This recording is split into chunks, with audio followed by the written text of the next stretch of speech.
শুভ সকাল, balcony kitchen ব্লকে আজও একটা ভিডিও নিয়ে চলে এসেছি। আজ বানাবো পোলাও। দেখতেই পাচ্ছ আমি গোবিন্দভোগ চাল ধুয়ে নিয়ে শুকনো করে চলে এসেছি।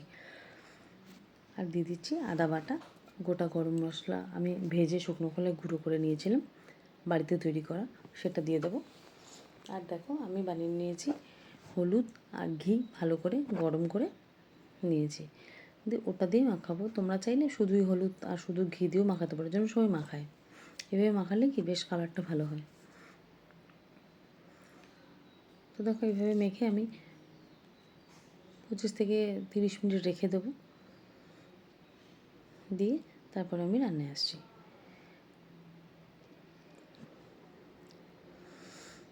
পোলাও কে কে খেতে ভালোবাসো কমেন্ট করে জানিও। দেখো দিয়ে দিচ্ছি তেল, কারণ তেলটা আগে দিলাম, শুধু ঘিটা দিলে এক্ষুনি ঘিটার সঙ্গে সঙ্গে জ্বলে যাবে। দিয়ে দিচ্ছি 4 চামচ ঘি, বড়ো চামচে 4 চামচ ঘি দিয়ে দিচ্ছি। তোমরা তোমাদের মতো করে দেবে, কারণ আমি ঘি চালেতেও মাখিয়ে রেখেছি। হলুদ আর ঘি দিয়ে দিলাম, গোটা গরম মশলা, দারচিনি, এলাচ, লবঙ্গ, তেজপাতা, দিয়ে দিচ্ছি কাজু বাদাম, দিয়ে দেবো কিশমিশ, দিয়ে একে একে ভেজে নেবো। কাঁচা লঙ্কা দিয়ে দেবো, দিয়ে তারপরেই দিয়ে দেবো চালটা, তা নাহলে কাজু বাদামগুলো বেশি ভাজা হয়ে যাবে। দিয়ে নেড়ে ছেড়ে নেবো। দেখো আমি হলুদটা ঘিয়ের সাথে দিয়েছিলাম বলে চালটা কী সুন্দর রঙ হয়েছে। দিয়ে ভালো করে ভেজে নেব, ভেজে তারপরে দেবো জল।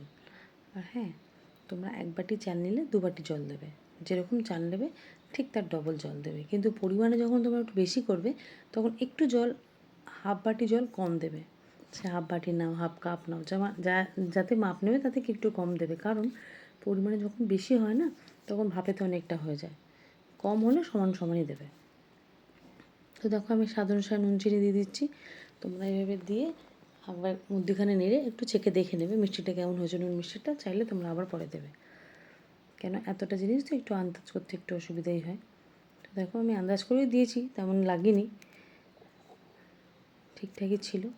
তো দেখো নাড়িয়ে দিয়ে ঢাকনা দিয়ে দিলাম, চলে আসবো 15-20 মিনিট পর। দিয়ে দেখো রেডি আমার পোলাও। কেমন লাগলো কমেন্ট করে জানিও, লাইক কমেন্ট শেয়ার করো।